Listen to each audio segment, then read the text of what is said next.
start with digital strategy. You opened up a consultation on a UK digital strategy. That's right. Yeah. At the end of last year. Did any of you guys respond to the consultation? Be brave. Okay, that's good. Does anyone know that we're publishing a digital strategy? Oh, good. A few people do. Okay, so what happened is, it's quite a funny story. We decided we were going to publish a digital strategy, and we were due to get it out in February. And so we had this consultation, which was quite a short consultation, shorter than this interview, in fact.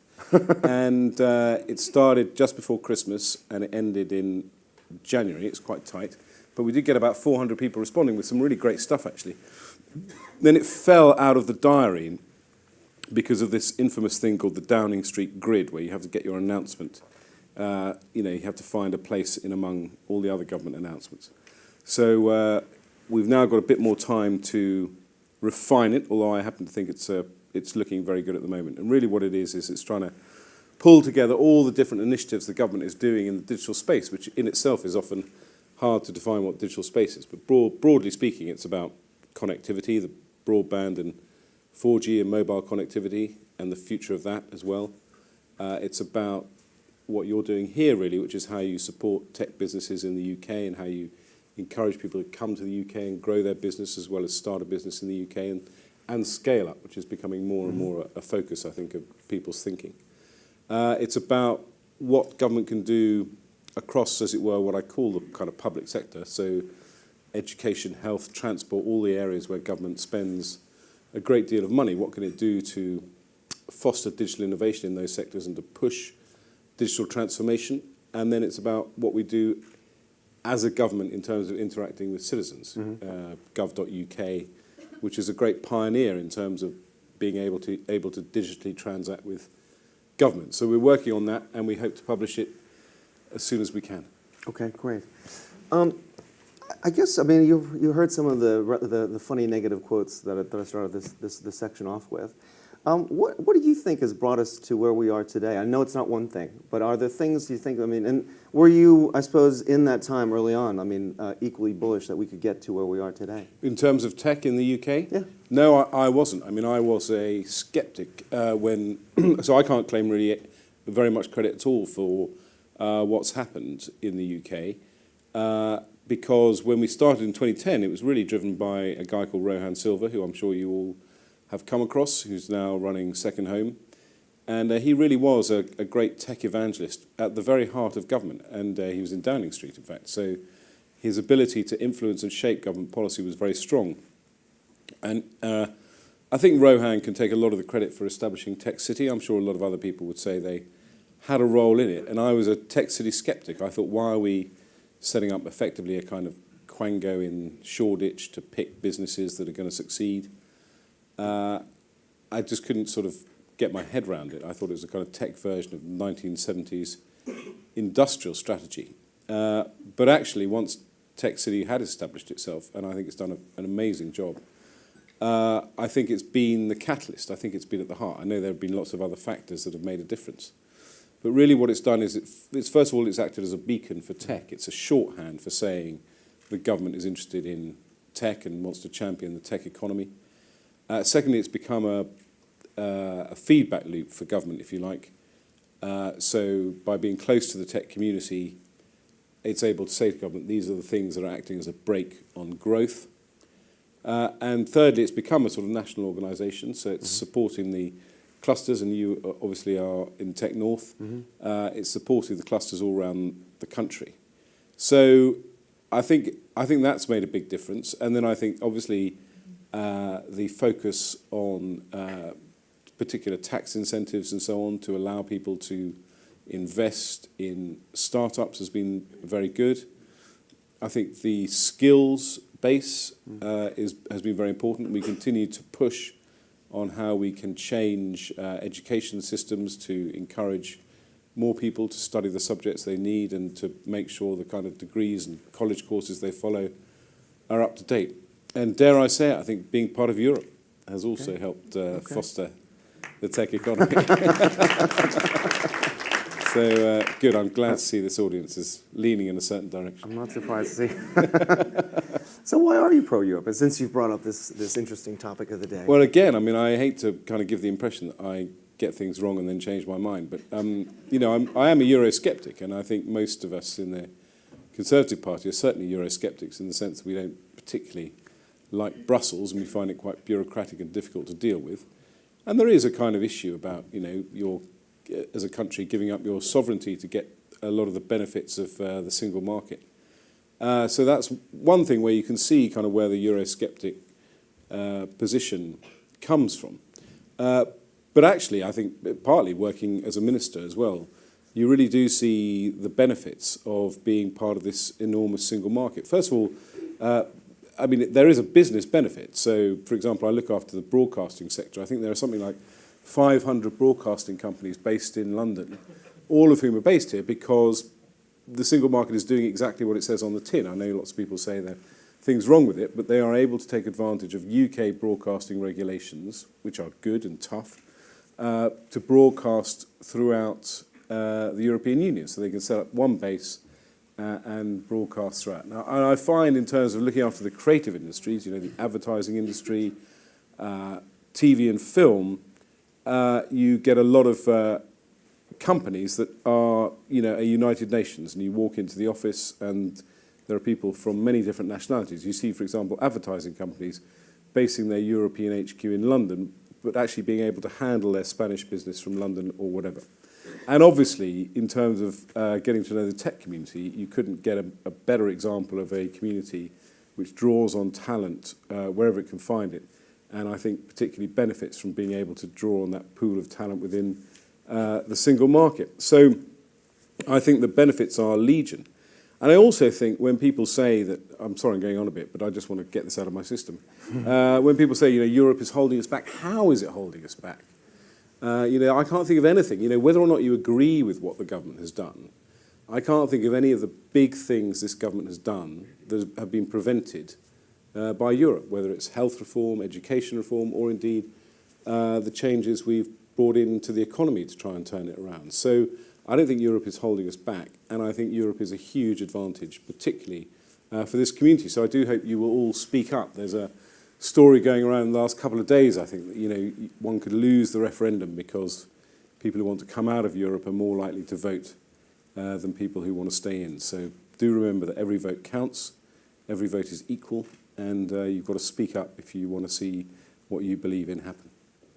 Let me just take, because while you were a skeptic about Tech City, you've been a long-time supporter of things like video games and the video game industry and things like that. And I guess what brought you there? I mean, what attracted you to want to support that industry early on? Well, I mean, it was accidental. So the way, I mean, I wanted to be the culture spokesman. I'm interested in the arts and culture, and I asked David Cameron in 2006 if I could be his culture spokesman. It was a kind of, I don't think anyone in the history of politics had ever asked to be the culture spokesman, but I really wanted to do the job. Then we found as a team, we ended up with broadband for quite complicated reasons, mainly because the then shadow business spokesman didn't own a mobile phone, so he wasn't particularly kind of interested. And because DCMS has kind of broadcasting and television and media, as it were, broadband seemed a natural fit. So then we had the whole broadband piece. And then, of course, next to culture, which I hadn't really appreciated, were the creative industries. And obviously, most people know a bit about film and TV, and I knew a bit about film and TV, but I didn't know anything about video games. And I thought video games, you know, 10 years ago, it's interesting to see the change. I mean, I've been doing this job in opposition and government for a very long time.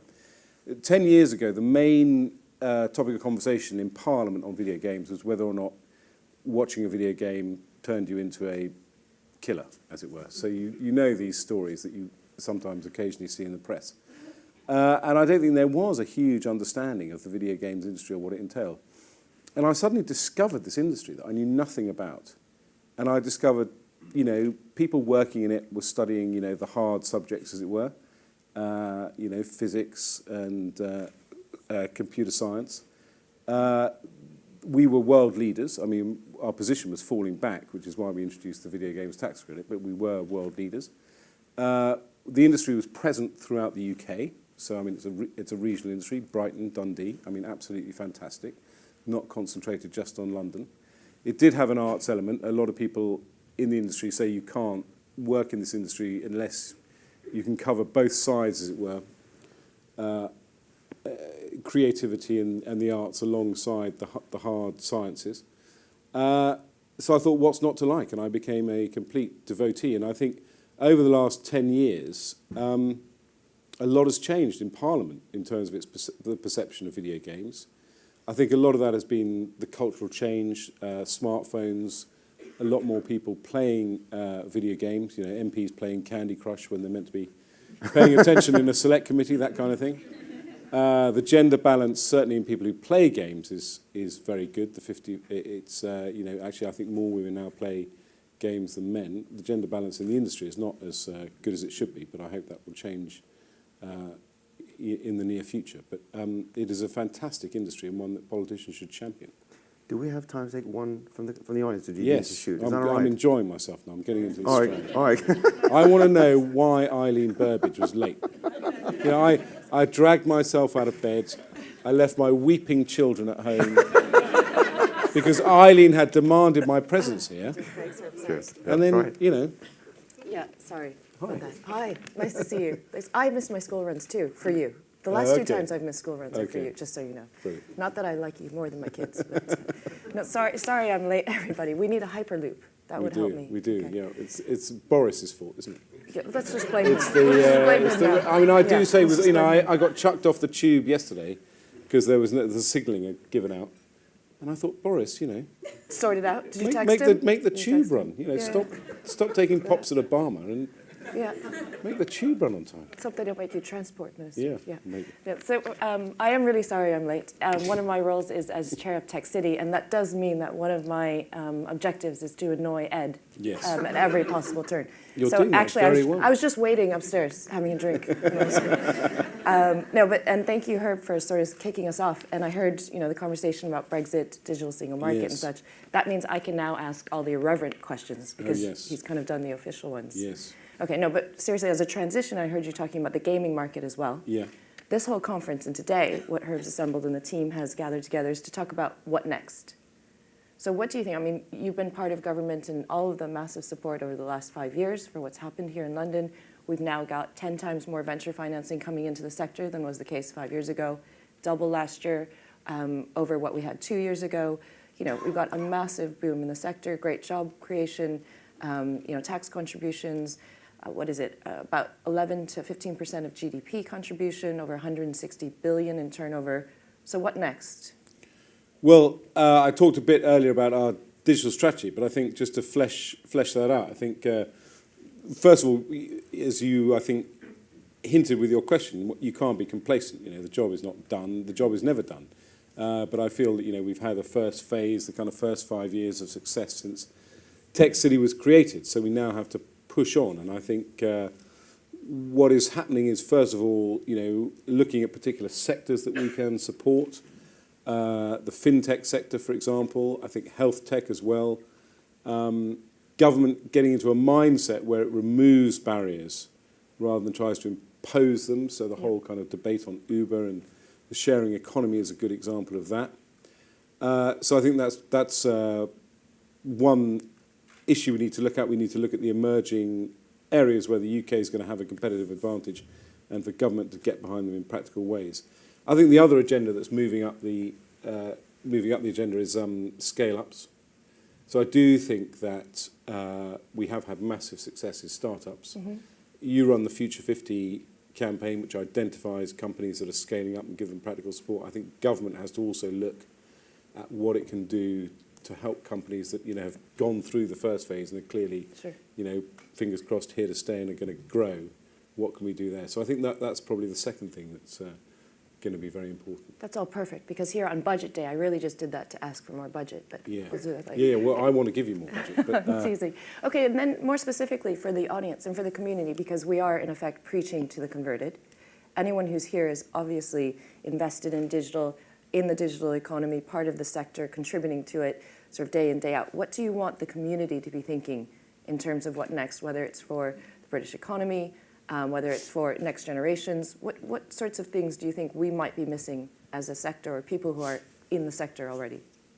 I think that obviously we rely on the sector to tell us what you need. I think there's a big issue with access to finance. I think I would say the big difference between London and Silicon Valley is not the usual stuff that you think about, but actually the financial networks, if you like, the amount of capital that can be invested, and also the expertise that sits behind that capital. So I think that's something we need to, and that's something I think the government can't legislate for. I think skills, I think the community sits on the front line as far as skills is concerned. Yes, obviously we can do stuff in schools, we can do stuff in universities and colleges, but I think what makes this sector different is things change so quickly that you can't simply get the skills you need in an academic environment. So we need to make education much more porous between the world of employment, and we need to perhaps help you take on people who you can train, to give you the space to train them and potentially the resources to train them as well. So I think those are probably two things that we need from the community. And stop complaining about your broadband. I'm sure that's what Boris It really complains makes about all me day. upset. That's what Boris Yeah, texts yeah, back, when I text Boris about the tube, he texts back about the broadband. Okay. Shall we do one or two questions, and then I have a few Yes. more. Then I think I've got to No, go. but then I've got a really fun rap for you. Okay, one One last wrap. question from the audience, and then if there is any, and then I've got sort of a speed question section for you. This gentleman here, please. Hi, I'm James at Growth Street. Hi, I'm James. I'm the CEO of Growth Street. We're a upscale company. I was just curious to hear Ed's views on what he thinks the obstacles to scale up are. Well, I think I'm talking out of turn here because this is all the Chancellor's remit. But so what I'll say is the caveat of kind of to a certain extent what I hear from people in the community is to a certain extent the tax incentives are geared towards investing in startups because by definition a startup is a very risky investment because you're effectively a blank piece of paper. And therefore, once you've grown to a certain size and established yourself, the instinct is, well, you don't necessarily need the same incentives to get people to back you. And I think to a certain extent the debate is now starting about how you do incentivise, particularly people with skills and expertise, because the other great obstacle to scale up, I think, is management expertise. So as you all know, I'm sure, you actually do need a different skill set from starting and building a company to actually consolidating it and then growing it. So I think those are probably the two main issues. How do you access the right kind of management skills and how do you access expert finance, not just banking finance? And obviously you do face the same skills issues that startups will face, but probably on a much bigger scale because you're looking to recruit more people more urgently in order to scale up. Okay, thanks for that. And I really can't resist the opportunity since we're here on a stage, it's being live streamed. I've been told it's okay to go off script, so I'm going to ask a few questions. So aside from digital, which I'm sure is your favorite part of your remit, you're the longest standing culture minister, congratulations. But as DCMS, you've got culture, media, and sport. Which one do you like the most? Culture. Why? Because that's what brought me into government, as it were. It's the job I wanted to do. I grew up around culture. My mother was the art critic of the Sunday Times, and so I kind of, went to galleries and, absorbed the arts from a very young age. I was very lucky. So it's a world I know extremely well. I'm passionately devoted to, and I think culture doesn't get a fair crack of the whip in political circles. I don't think enough people in politics understand the huge impact culture has on our well-being, on our health, on our education. I think too often politicians see culture as an add-on. How do we scrape together a few pennies to support it? Okay. I think culture should be centre stage, which is why I'm hoping we'll publish a culture white paper next week. Brilliant. A few more speed questions. So do you use a Mac or a Windows-based laptop? I use a Windows-based desktop. A desktop? Yeah. Interesting. And an iPhone. Oh, I was just going to ask that. iOS or Android? iOS, yeah. All right. No BlackBerry anymore? No. And are you more into Twitter or Facebook? Twitter. Snapchat or Instagram? Neither. Do you know what they are? They're breakfast cereals, aren't they? All right, last one then. Because I had porridge this morning. Because I had to tell the microphone guy about 4 times. Last one then. Tinder or Happen?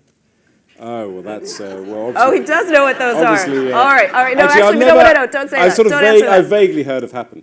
Yeah, right. Okay. I thought I read... Don't self-incriminate here. Yeah, I should stop doing that. you But should. Didn't I read that Tinder had a sort of tech meltdown yesterday? You read that. Did I make that You up? read that. All right. Thank you very, very much. Thank you very much. Thank you, Thank you very much, Dan.